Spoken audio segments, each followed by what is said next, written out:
Welcome, ladies and gentlemen, to the Rob Corry Show. This is our inaugural show tonight, and what we're going to be doing on the Rob Corry Show is propagating the interests of truth, justice, and the American way. So thank you for joining us. Tonight, we have three extremely exciting guests here. Two of them have come from outside of Denver, and one of them is a Denver native. So let me introduce our guests on this historic week of 420. First guest, Bobby Black. Bobby Black is senior editor, High Times Magazine. He is the author of the popular monthly column, Almost Infamous. He's the creator of the Miss High Times contest. I'm jealous you came up with that idea. And he is the producer and host of the annual Doobie Music Awards. I'm jealous you came up with that idea. And he's been with High Times Magazine for 20 years. He has smoked marijuana with the likes of Ozzy Osbourne, Snoop Dogg, and so forth. So welcome to Denver, Bobby. We'd love to have you here. I'm honored to be part of your inaugural show. Well, thank you. Our next guest is Danny Danko, senior cultivation editor of High Times. He writes a monthly grow advice column called Dear Danko. He's also the author of the official High Times Field Guide to Marijuana Strains, and he's the host of the popular audio podcast Free Weed. So welcome to Denver, Danny Danko. Thank you very much for having me. It's a pleasure to be here. It's good to have you guys here. Thank you. And then our third guest, last but not least, is the incomparable Miguel Lopez. Now, his title, as I see it, is Community Organizer, Denver 420 Rally, which is the world's largest 420 rally. Miguel and I go way back. I've had the honor of being Miguel's friend. I've had the honor of being his attorney. And by the way, we're 3-0 in court together as a team. So I'm pretty happy about that. But this is one of the most important weeks in Miguel's life, the week of 420. And Miguel's brainchild, this beautiful thing that he's created, will happen this week in Denver. And we expect it's going to be a record attendance because of Amendment 64, this flawed yet wonderful constitutional amendment that the voters of Colorado gave to us. So, Miguel, welcome to the Rob Corry Show. Thank you for the warm welcome and reception, and welcome you folks back to Denver again. Thank you for actually being part of our community and our culture and bringing it so much more of a further highlight to around the world. Thanks. Well said, well said. All right, gentlemen, well, let's start off with you since you're the guests here. Why did High Times move the Cannabis Cup from Amsterdam to our little cow town here of Denver, Colorado? Well, we still continue to do our Amsterdam Cannabis Cup, but as more states in the U.S. began to pass medical marijuana, we realized that we could bring a version of that event to these medical states as long as we adhered to the medical laws of each state that we entered. So we've had medical cannabis cups in San Francisco. We've had them in Detroit. We've had them, in Los Angeles. So Denver was, of course, a logical choice. But what happened this time was it was kind of a perfect storm of Denver legalization. It was 420 falling on a weekend, and it was just the public opinion just being so through the roof lately for being pro-pot, and the momentum. I think that it's just all coming together to make this what I think is, and we would all agree, is the biggest event High Times has ever put together, and we're real excited about it. We're really excited about it. The event has been sold out for a while now, and Ever. Yeah. The biggest ever event Oh yeah, that High Times has ever put on. And like Bobby said, we will continue to do Cannabis Cups in Amsterdam, in Northern and Southern California, and any place that will present itself to us as a place that's open for that.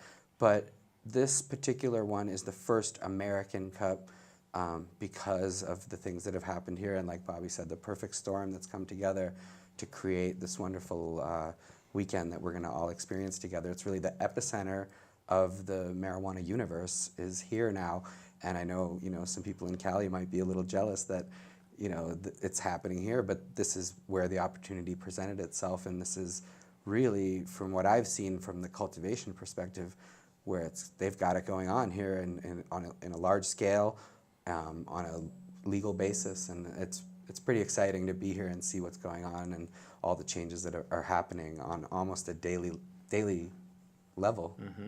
Is this going to be a medical cannabis cup, or is this just a cannabis cup? Well, we debated whether to continue to call it a medical or not, and then we came to the conclusion that this was our opportunity to change that terminology and push the envelope, and let recreational users participate in this, and that's what makes it the first U.S. Cup.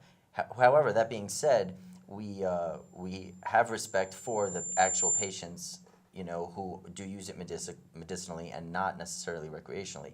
So what we've done is at our event we have a separate medicating area and a separate recreating area, so that if you're over 21 and you're just coming to have fun, you can go in the recreating area and there can be music blasting and you can have a great old time, and you know. But if you are there and you're ill and you don't necessarily want to deal with all of that, there's an area for you to go where there are dispensaries, booths there, and you can go and have a more relaxing experience that's suited to what you need, you know. So we were trying to cover all of our bases and make sure that everyone who attends the event gets out of it what they hoped, and you know why they're there to get out of it. So will there actually be people using marijuana at this event?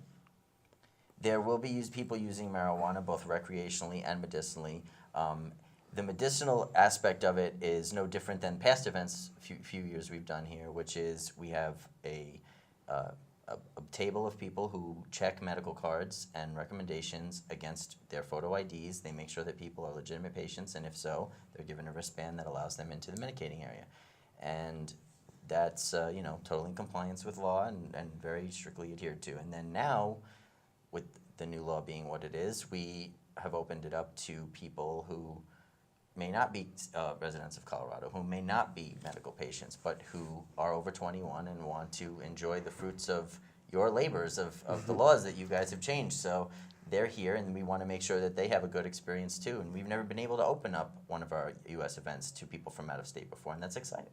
So We should make it clear that sales of marijuana are not allowed, but sharing of marijuana is, so that, you know, people will be sharing basically rather than That used to be known as petty distribution.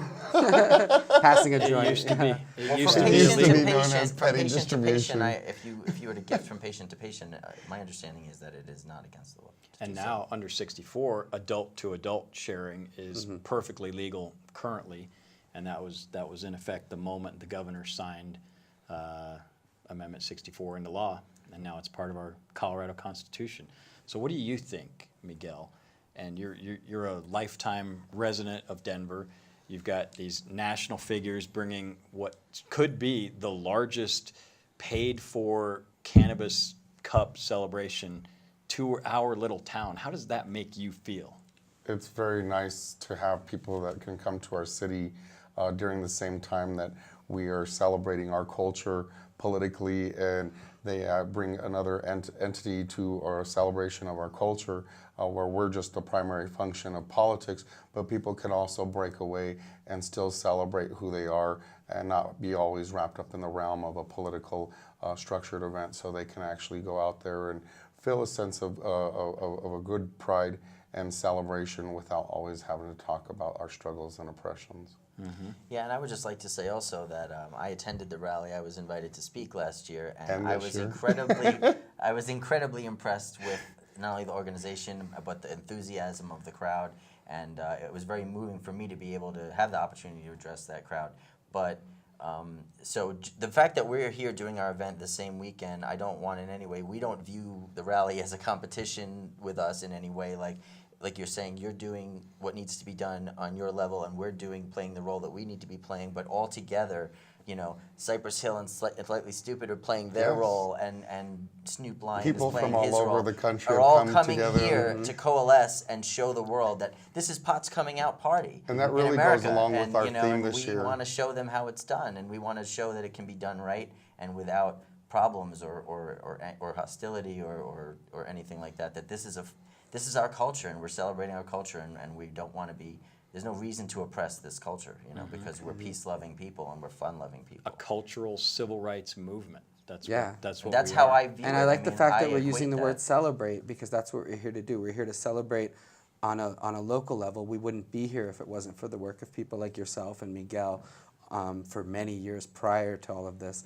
And Thank you. there's a lot for us to celebrate. We have made so many inroads, and the end of marijuana prohibition is near. We all know it. We can all see it, and it's just a matter of continuing the fight and continuing to do what we've been doing. Keeping the ball moving. Yeah.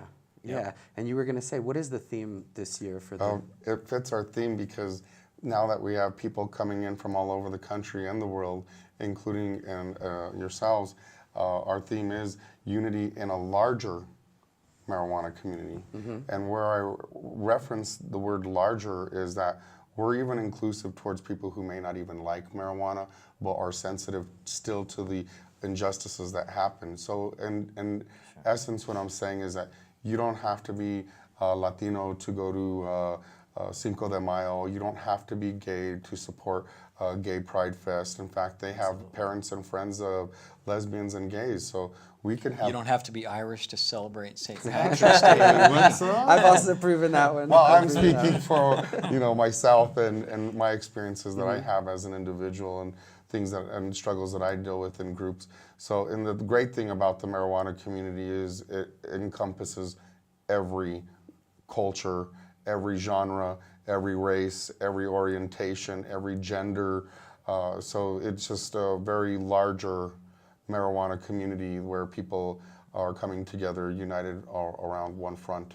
Yeah, and it's a community that's been oppressed. It's been an oppressed community in the same way that, and I've made these analogies many times, the way, for me, stoner rights are the next step after gay rights, after civil rights for African Americans. Like, there's a lineage, women's suffrage. I mean, one by one, there are groups of people who have been overlooked or marginalized that begin to reassert themselves and say, no, we're not going to be treated this way anymore, and we're going to be treated the right way, And it takes a while and it takes a struggle, but by generation to generation, it gets better. It gets better every generation. And now the numbers that are coming out now are just incredible about how many Americans are in favor of legalization of marijuana.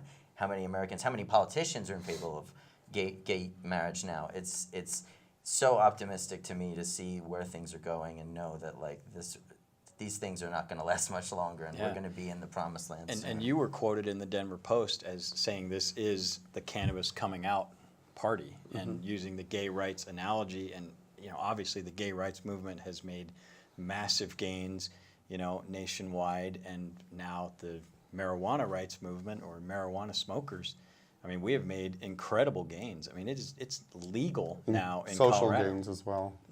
I think the social gains have a impact on all of our individuals' psyche, and also as a whole of society, that can actually have a growing acceptance towards another, even if they don't like the smell. People don't like the smell of tobacco. I don't like the smell of urine alleys from behind the Wine Coop Brewery, formerly owned by Governor Hickenlooper. So there's nothing wrong with that. So, And I think one of the important things we're all here celebrating, the idea that the Cannabis Cup and all of these events are established so that people from outside can come here and celebrate and see how great it can be, and bring that back to wherever they might be. Because there's people coming here from places that are very oppressed when it comes to cannabis. Zero tolerance laws, raids on their homes, all kinds of really bad stuff happening, and yet they can come here, they can experience how it can be, which is how we used to go to Amsterdam and experience that feeling. And now it's here in Denver, it's here in California, it's here in other places.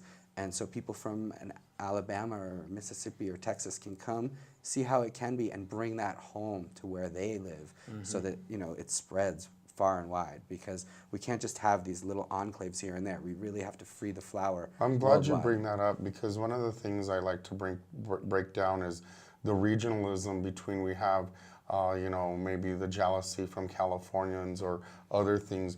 We need to break down these things from California, Colorado, Washington, who's got the better weed. It doesn't matter who has the better weed.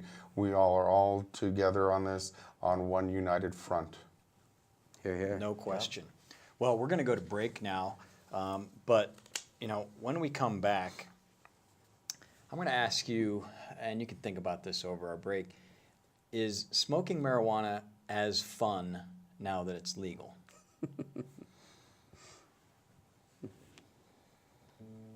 Give me some more. In the small town of Elmira, New York, a boy was born into an all-American family. The odds of him opening his own clothing store at the age of 18? 1 in 138,000. Excited to be a part of pop culture, he packed for the big city. The odds of finding someone to invest in his vision?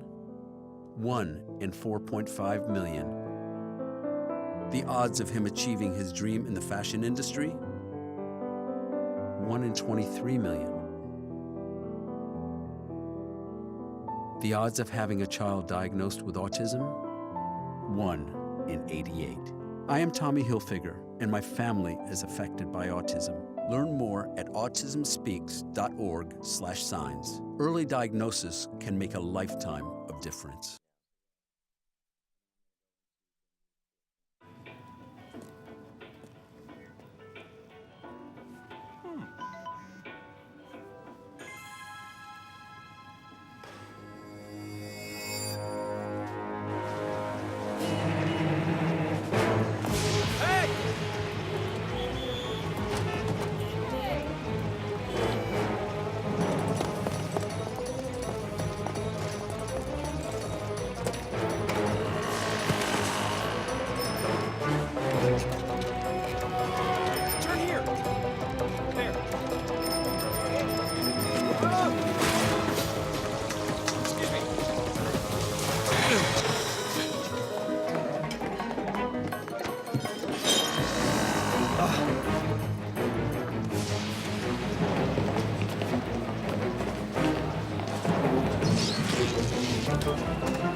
So, same time next week? Well, of course. Put away a few bucks, feel like $1 million. For free tips to help you save, go to Feed the Pig. We are back to the Rob Corry Show, where we're investigating truth, justice, and the American way. Now, before we launch into the answer to my question, I want to give Bobby and Danny a chance to plug the Cannabis Cup. What's it going to be like? What's it going to look like? What's it going to feel like? What's it going to smell like? What should people expect when they go into the Cannabis Cup? It's going to be similar to the past few years that we've done. It's at the same location, Exdo, but we've expanded. We've expanded across the street. We've blocked off a street. And expanded sorry to into interrupt. That's the Exdo Event Center, close to downtown Denver, EXDO. Right, correct. Proceed. So we've closed off a street and taken over the parking lot adjacent to it. So we've expanded that location. Like I said, we have a big recreating area, which is outdoor. It's fenced in outdoor. We have a medicating area that's inside. And what to expect? Expect lots of vendors and expect it to be crowded. and it is a competition, right? Tell us how that works. How is the winner Dan, you wanna chosen? talk about the competition? Yeah, well, over the course of the a little bit over a week or so prior to the event, people have received their samples. We have an expert panel overseen by High Times employees. How do people get on that panel? Tell us about that. You know what? They're chosen based on certain things that they're able to accomplish. Most of them have either won a Cannabis Cup in another location. We try to keep people from that are locals out of the competition in their local area because they might know too much or Conflict of interest. conflict of interest. So we try to bring in people from other areas. That's my OG Kush. I'm gonna pick. I'm gonna pick that one. Yeah. Right, or there's always loyalties among people closer in local spots. So we'll bring people in who've won in Southern California or in Holland or anywhere around the world. But also patients, local patients. Right, we always who find patients. are, not necessarily dialed into the little politics of who's making what and Right.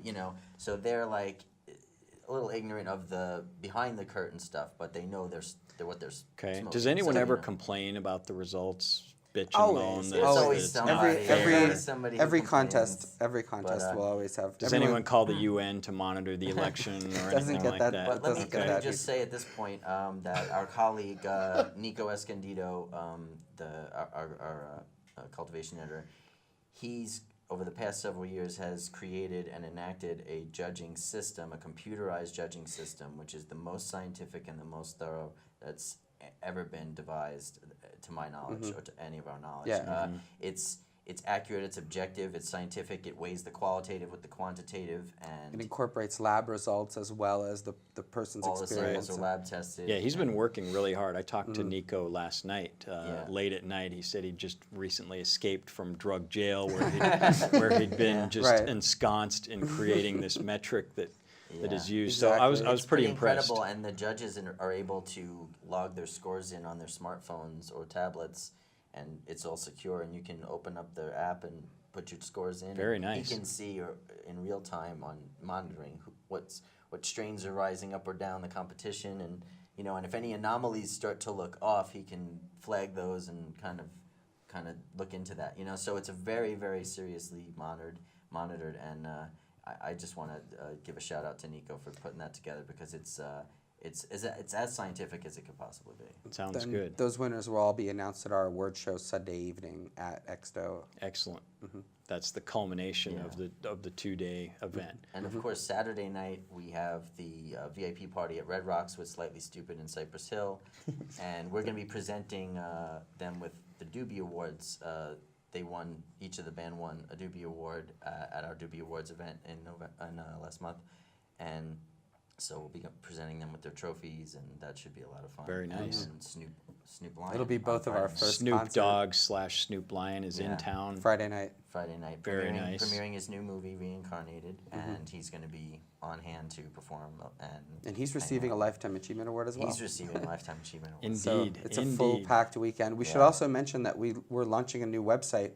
hightimes.com has been redesigned and is launching brand new. I think it's already up now, but 4/20 is like the official launch date, so that'll be Yeah. exciting Very for good. us as well. Yeah. Completely adapted for smartphone. And Yeah, on a personal level, I think I picked up my first High Times magazine when I was about 13 years old, and it just rocked my world. And it's great to be sitting here with people from High Times magazine. Yeah, it's nice to hear. You're lucky. You're lucky to have that job. All right, let me turn to my question that I left you with, and I'll start with you, Okay. Danny. Is it as fun to use marijuana now that it's legal here in Colorado? You know what? I think I'll be the first to let you know when it stops being fun. I think it'll be fun for me, regardless of the legalities or illegalities. Oh, There's just too many things that are wrong with it being illegal. We can all get away with it. 99.9% of the time we smoke just like it is legal. But there's that percentage of people who get their house raided, or their dog is shot, or they're separated from their children and locked away in prison, or have to pay fines, or it's just such a tremendous amount of injustices and indignities that we have to suffer as a culture. And so with all of that gone, I would rejoice, and I would smoke very happily, and I don't think any of the fun will go away. Well said. Well said. What about you, Bobby? I understand the outlaw bad boy appeal of Of course he does. of being As he sits there with Glasses on. of breaking the law, but yeah, the big middle know, finger salute to the yeah, man. yeah. I mean, I Part of the that appeal to me. that was a lot of my youth was definitely tied with that kind of mentality. Right. But I'm a little older now, and I would say that I would have to just mostly echo what Danny said, is that I don't smoke weed to piss people off. I don't smoke weed because I think it's cool or because it's against the law. I smoke weed because I enjoy it, and it brings joy into my life. I can honestly, I've said before, like, if it wasn't for weed, I would never have gotten my job at High Times. I would have never met my wife. Marijuana has been a catalyst to all of the best experiences in my life. I have met some of the most interesting people in my Yeah, life. bands through- I've just through interviewed, marijuana. and People I never would have idols, met otherwise. And it's been nothing but produce positive now. I'd be lying if I didn't say my short-term memory has taken a little bit of a hit, but you know, it's a trade-off, and I think I'm in the black by far. So All right. in the black, but you know. Well said. All right, amigo, what about you? Is marijuana as fun now that it's legal? Marijuana is still very fun as it is Okay. legal, quasi-legal, but the American way of life and justice would be actually more better resolved if the classes affected by prohibition would have been included in 64 as the reentry population program, that is a tax incentive, could have been there, and the continuing punishment of those from equal business opportunities, an example like ownership and our jobs. I see your point, but given that people of color are far disproportionately impacted by marijuana prohibition and by the drug war in general, that they are sent to jails and prisons disproportionately than others, the fact that that is now off the table with 64, that our government is not using the criminal justice system to regulate marijuana anymore, and so there'll be fewer people of color going to jail, couldn't it be said that 64 is a real benefit to minorities, more of a benefit to minorities than non-minorities? No, because it continues to marginalize the same very people we talk about, and without giving them an equal business opportunity, as we all feel that marijuana is a form of slavery. Are people truly free from slavery if they cannot get on with their lives with felony convictions, housing, food, jobs, and other things at the end of the day? So you're alluding to the regulated side of the for-profit regulated side. Well, not just the regulation, but also 64 both. And you know, that's why I think 64 has a benefit to when it does expire, we can actually move the ball a little bit forward on some more of the other progressive issues, so that way the public can feel that what we've tested already is successful, and we can move forward towards those other issues. All right.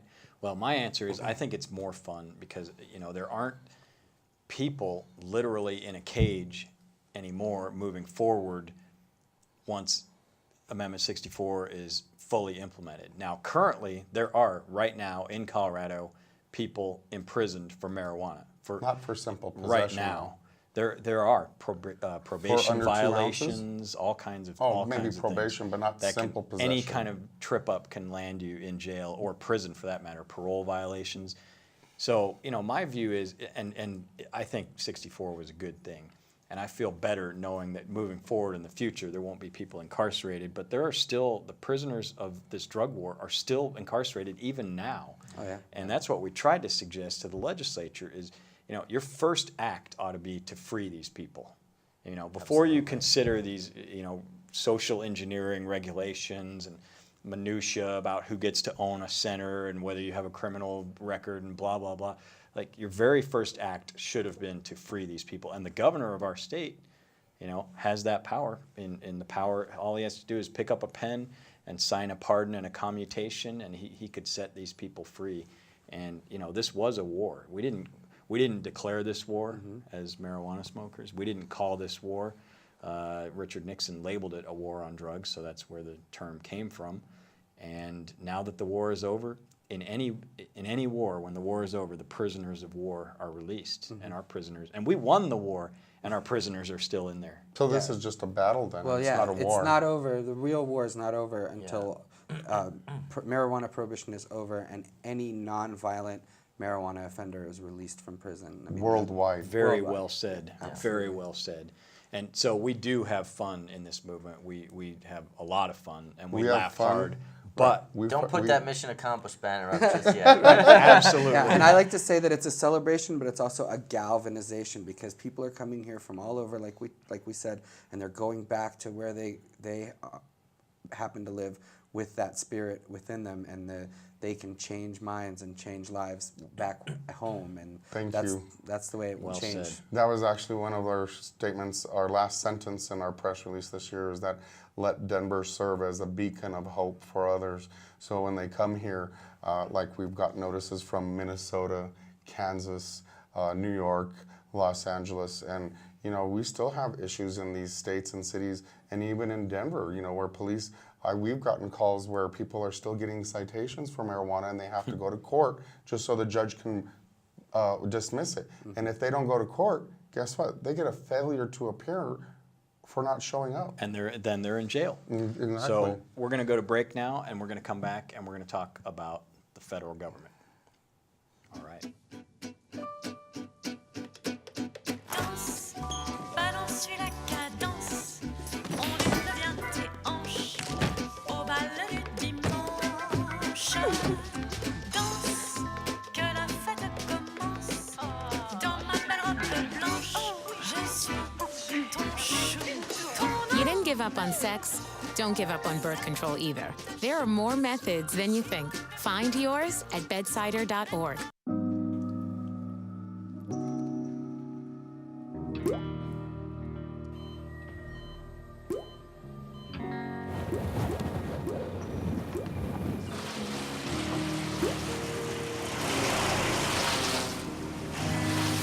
There are a million places you'd never consider texting. So why would you do it while driving? Leave risky driving to the professionals. Stop the texts, and together we can stop the wrecks. But it would be safe to keep your distance until the no secret that laughter makes you smile. Reliable sources say that chicken soup has found their way out of this dangerous, but it is they are returned.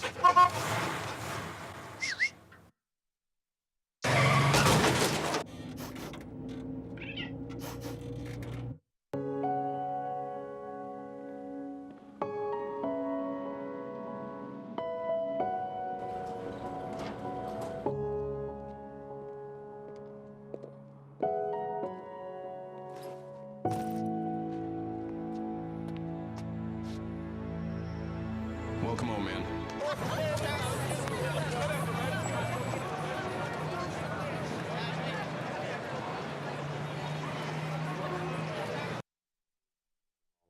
All right, so we are back. Ladies and gentlemen, thank you for watching the Rob Corry Show, by the way. And I would like to give a big shout out to our sponsor, Club 64, for allowing us to do this show. We really appreciate that. So what we'd like to talk about now is the federal government, which is always the 800-pound elephant in the room. Now, what do you gentlemen think the federal government is going to do about Colorado? Because they have been very silent. And if you look at the map of the United States of America, you know, you see that there's two red states, Washington and Colorado. We legalized it for recreational reasons, and then there's 18 green states that are, you know, medically legal, and Washington and Colorado are also that. The federal government has said a few things. You know, in Colorado, all they seem to really care about is keep outside of 1,000 feet of a school, and we'll let you do it freely. But you know, from a national perspective, from where you guys sit, where do you think this is going as far as the federal government is concerned? My feeling is, and this is what I've hoped since Obama was first came into office, and I voted for Obama the first time. I mean, I was actually inspired by him. I realized. Did you vote for yourself the second time? Did you run for president? I did a mock campaign against in 2000. Well, you would have been better on the cannabis issue than Obama. Yeah, I'm pretty yeah. sure, I did a mock campaign to president. raise awareness for Smoke the Vote for Normal, but it was a lot of fun. But anyway, so I voted for Obama the first time. Obama, there's a lot of things about him that I like, but he hasn't been great in regard to pot. And I always said, wait till his second term, because the first term he's got to watch his P's and Q's and to get reelected. But in the second term, he's going to do it. You know, like, because he wasn't just somebody who like inhaled one time. He was a hardcore stoner. I mean, if you read the book that came out, The Choom Gang. The Choom Gang. He I was mean, part of he it. was a real hardcore. Pot was part of his He was culture. one of us you know? in high school. We Now, all had this conversation in high school. Why is this illegal? We all had that conversation. And you got to know, Barack Obama is a smart individual, extremely smart. So you I know he's thought that about this. I know that, like, in the back of his mind, he knows that it's not that harmful. So what I'm hoping, and this is my hope, is that he will just sit back and let the things happen. He's not going to maybe come out and be super pro, like, let's legalize pot, but if he just sits back and lets the states, because more and more states will start to fall like dominoes when they see the revenues that are being generated, when they see the tourism that's being generated, taxes, when they see, hey, we let people smoke pot, and guess what? The world didn't end. Guess what? You know, like, crime didn't raise by like 200%. You know, the stigma is wearing away, it's washing away, and people will come to the realization that more states are already doing it. Well, like medical- we went in on this green rush. We Medical want in. was the shock troops of our gentrification. I mean, medical Yeah. showed the way that this can be done safely. It's not going to destroy our Western culture. If you have shops up and down Broadway, which you do here in Denver and throughout Colorado, you've got medical marijuana shops, and they're probably positive citizens on balance. They're good things for our community. I think we should always remember that there's a lot of pressure from the other side on him from a pharmaceutical industry perspective, from the unions of the police unions and the prison guards, and there's a lot of pressure from that side. And I think that what the federal government is focused on now, at least in terms of with Colorado, is marijuana coming into Colorado from outside Colorado and marijuana leaving Colorado from inside Colorado. And I think if it's produced in Colorado and sold inside Colorado and consumed inside Colorado, it's hands off at this point. You know, that's the way it seems to me. Because they have the MMED program and because every plant has the RFID thing, you know, it just seems to be that, you know, as flawed as the regulations might be, at least there's a regulation in place. And I think the federal perspective is, okay, as long as this stays inside your state, it's anything goes. But it's the minute something leaves Colorado and heads west or east or wherever, that's a federal. Then they'll get involved. That is what we hear from back channels. But Right. what the feds have actually said, I mean, their silence during this election was just utterly deafening. They said literally nothing. Barack Obama visited our state a record number of times during the 2012 presidential election. He came to Colorado. Michelle And he was Obama. asked quite a Michelle few Obama questions. and came cannabis here. She out, said was out. something Came up to a me bunch of though. times. It did, and Romney came a lot of times, obviously, and nobody from the Obama administration or Obama justice. Michelle said that's what's up. Yeah, she did. Well, she you did. know, She told did. me. And I want to see that video. Politically, you know, it's a third rail. It's so hard for a politician to touch the subject matter. But not anymore. It's starting to become not a third rail. And I think that your point, Dan, about the pressure from the pharmaceutical companies, from the lobbyists and the special interests, that is what has kept the drug war. That's the fuel that feeds the drug war for all these decades. And the only way to ever overcome that brute power of money and influence is to have a real, genuine grassroots Public opinion. a public opinion uprising to the point that they just can't get away with To it have anymore. the conversation. And that's coming. It's coming. We're The reaching recent that polls- crest of that wave. Recent now, polls you know? said 52% of people are for legalization across the board. Not medical, but Right. full Outright. legalization As outright. they should. Yeah, That- I but mean, that's that brand is- new though. That's the that's first all time it's American. been over 50%. So, and that gap is only going to get wider as older people die off and younger people become of voting age. And so we can all see it, all of us in this industry.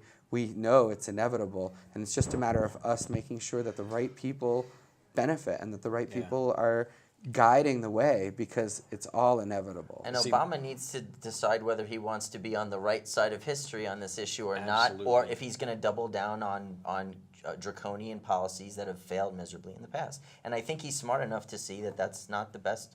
Going back is not. He's constantly saying, move forward, like that's his whole dogma, you know, his whole mantra. So let's move forward on this issue. Let's evolve your thinking on this issue and get And I us think to a better you put place. your finger on the very best argument, which is, how do you want to go down in history, President Obama? How do you want to be treated generations, you know, decades from now, as the president who tried to rein in these little movements in Colorado and Washington and whatever next state comes up, the president who tried to swim against that tide, or the president who embraced that and embraced that kind of freedom that our voters here in Colorado, and 55% of our voters are not marijuana smokers. I mean, 55% of Coloradans see a larger reason to Well, legalize. what other presidents have made policies that don't interfere with other medical marijuana states? So tell me that, Rob.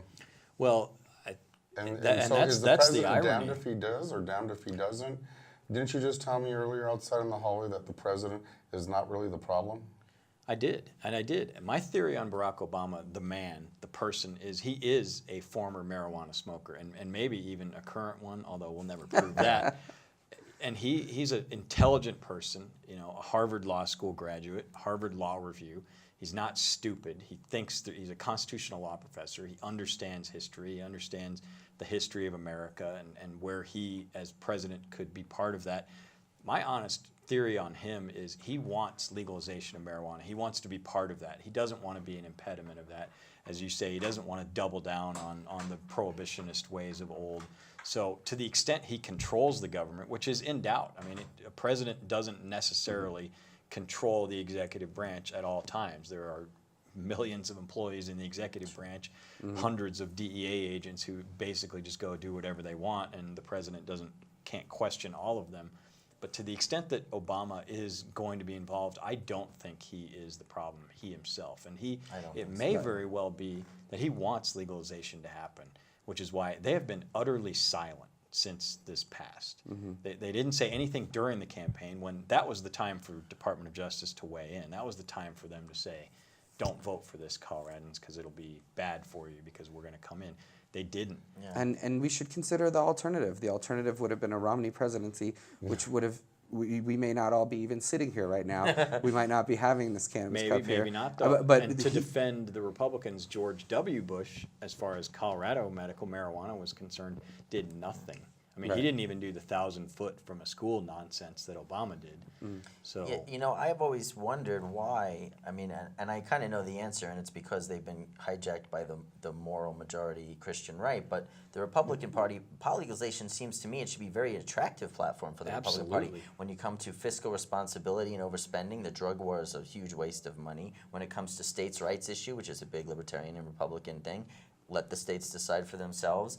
There's any personal number responsibility, of personal small responsibility. government, Yeah, less powerful government, relying that's on just human too bad beings. that the conservative right wing are supposed to be, and the Christian right wing no less, are conservative about money when they should be concerned about human beings. That's really shameful. Well, I think let's there's not also pile on to the Republicans, though, because the Democrats are not really stellar on the issue of marijuana either. Well, it is on Biden has a bad it is on record their on platform. marijuana. It is on the Democratic platform here, and I voted on it to keep it in Colorado. That's true, but our governor is a Democrat. He opposed this. The governor before him, before Governor Hickenlooper, Governor Ritter, a former prosecutor, opposed this. I mean, they cut radio ads. Our Democratic mayor of Denver, one of the most pro-marijuana cities in the world, 66% of voters of this city voted in favor of Amendment 64. I mean, you don't see a 2/3 majority on anything. You don't see a 2/3 majority on a referendum for mom and apple pie. Well, and yet our Democratic Denver mayor is against it. And he's got his heels in the sand, or his head in the sand, and he's digging in his heels. That element comes from the fallacy of the two-party system. And Democrats like Hickenlooper are really shameful to the Democratic Party. He doesn't stand for the Democratic Party when he's in the back making deals with people for big business. So as a Democrat myself, I'm quietly embarrassed by Hickenlooper being a Democrat, because that shows how our American system is failing people and not sticking to their guns when it comes to social injustices that are occurring, and they're over here talking about it, but when it comes to economic policies, they're not following through with it. So John Hickenlooper is not a Democrat, and if I am again elected as a neighborhood county delegate, I would boo him just like I did the district attorney you should run for office. That guy did not. Yeah, you should run for his office. He's ruined my good reputation. Come on. You know, well, you could be like Stan Garnett and make some really excellent decisions on not to prosecute crimes or people that are not making, Well, let me take that under advisement. Let's talk about we the should UN. We should say quickly though that almost all politicians are pretty far behind when it comes to the marijuana legalization issue. But we should congratulate Jared Polis, who's a local politician who has really been at the forefront of this. And so there are politicians that are on our side, and we should support them in any way we can. That's a great point. That's I mean, Congressman Polis point you is bring that up, the but national Jared Polis leader. still happens to vote in Congress for big business. So he reminds me of another Democrat that's, just like Hickenlooper, but in the congressional level, because if I'm not mistaken, he wanted to put a federal tax for 50% I don't know who's going to pay 50% on their federal tax for marijuana. I certainly I'm not going to support Jared Polis just because he's openly gay too and a Democrat. I'm voting against him. But it would still be his, Well, his bill. You're right, though. His bill would be a great leap forward. It would be a very positive thing if the federal government Over-regulating it, took that just on. like the Jim Beam industry, so there would be only a certain licensed amount of producers, keeping it out just from those. Couldn't you say that prohibition is over-regulation? I mean, criminal prohibition of marijuana is a form of over-regulation. Yes. I think that case could be made.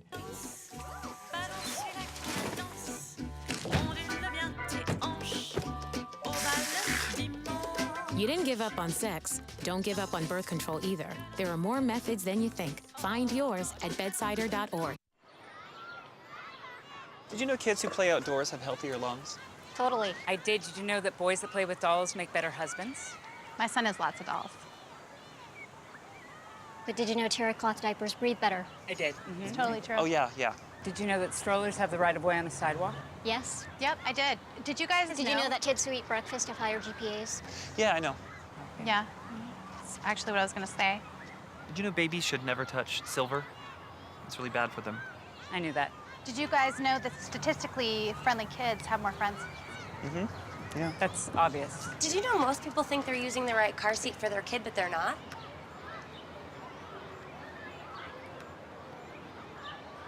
Parents who really know it all know for sure that their child is in the right seat at the right age and size. Visit safercar.gov/the right seat to make sure your child is protected. Here's your check.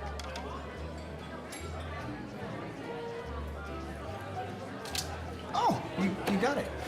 You know, since I got rid of my car, I really enjoy walking. Okay. God, no.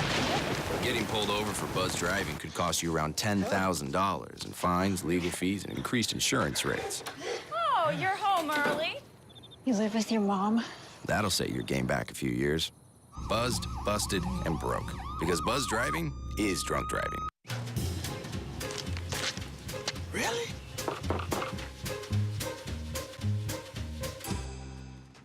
Buzz, what's up, man? You left some leaves burning out here. Yeah, I just came in just for a second. Come on, man. If it's too hot to touch, it's too hot to leave. You could torch the whole neighborhood. It's a good point there, Smokey. 9 out of 10 wildfires are caused by humans. Only you can prevent wildfires. In the small town of Elmira, New York, a boy was born into an all-American family. The odds of him opening his own clothing store at the age of 18?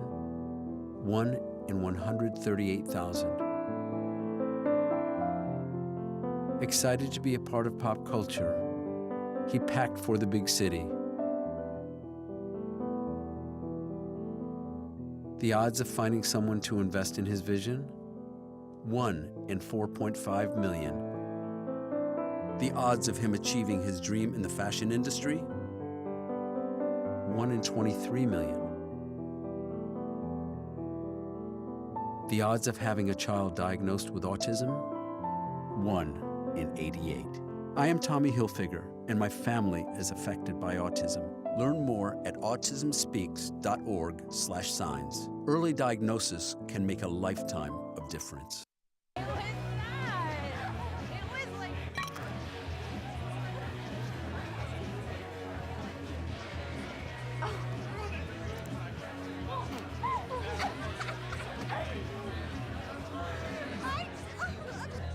It's easy to tell if you've had way too many. But what if you've had just one too many? Buzz driving is drunk driving.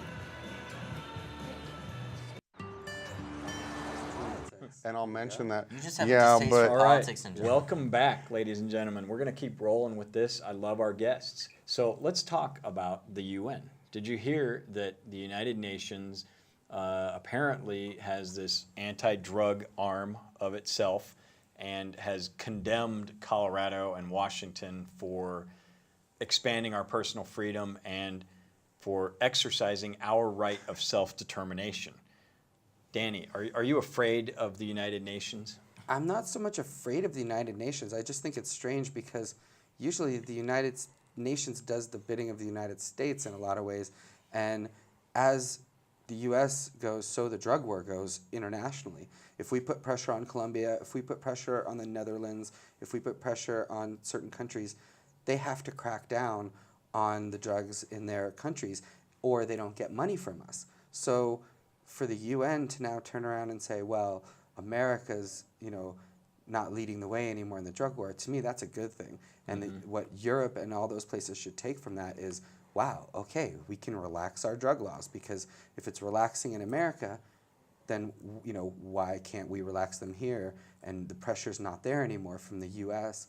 to crack down, and I think that would lead to kind of more of a worldwide easing of laws. But for the UN to step up and tell America that America is not doing enough to crack down, it just seems like a reversal of roles in some ways. And there are so many countries that want to or have relaxed their. I mean, most of Portugal. Portugal. There are many countries in Europe. Spain is very lenient with marijuana, but even in now Central and South America, more countries are. So I think it's silly. Like Dan said, we're the ones who created the pressure that the UN is now enforcing. So if we're not applying that pressure, there's no reason for them to apply it back. The pressure should just dissuade. What I would say to the UN, if I believed it had any power whatsoever, which it doesn't in the state of Colorado, but what I would say to them is, you have numerous treaties, United Nations, that say people get the right of self-determination. Democracy is a universal human right. That's exactly the right that we exercised here, to run our own government and control our own government and tell our own government, stop prosecuting people for possession of this harmless plant that is, on balance, a good thing for humanity. That's what we did as voters, and so the UN should embrace that. I mean, they go in and monitor elections and lecture countries all over the world for not giving people democracy, for not giving people free elections, and that's exactly what we had here, and the people have spoken. And is it democracy when the public is misled, and is it democracy when you have people and you're addressing human rights? If we're addressing the human rights, how could it be human rights if the same classes affected by prohibition are continued to be marginalized? So I think the UN is doing a very appropriate job on calling Coloradans hypocrites of the world, because they have not completely addressed all the 100% issues of the human rights issues. Human rights is a global issue, and yes, it is our job, who have implemented these NATO drug treaty acts, to undo them and to address them also in our own backyard. It is true that America does lead the drug war. I mean, other countries follow us, and the president of Mexico himself said this on the day after the election in Colorado. He said, why are we dying to fight this drug war on behalf of America, because America is by far the biggest consumer of the drugs that come from the Mexican cartels. He says, why are we dying in the streets for this when America doesn't, or at least parts of America don't even want prohibition anymore? And he makes an excellent point. Why indeed, especially when we grow better weed here than they do in Mexico. I've never understood. Why import weed from Mexico from gangs and murderers when we can grow it, as we've proven in this state, better than any. Which was our argument during '64. Tax it, and it's a totally non-violent, non-criminal environment. And let's not put down gangs here, because we have to talk about what created gangs in the first law, and that's the prohibition.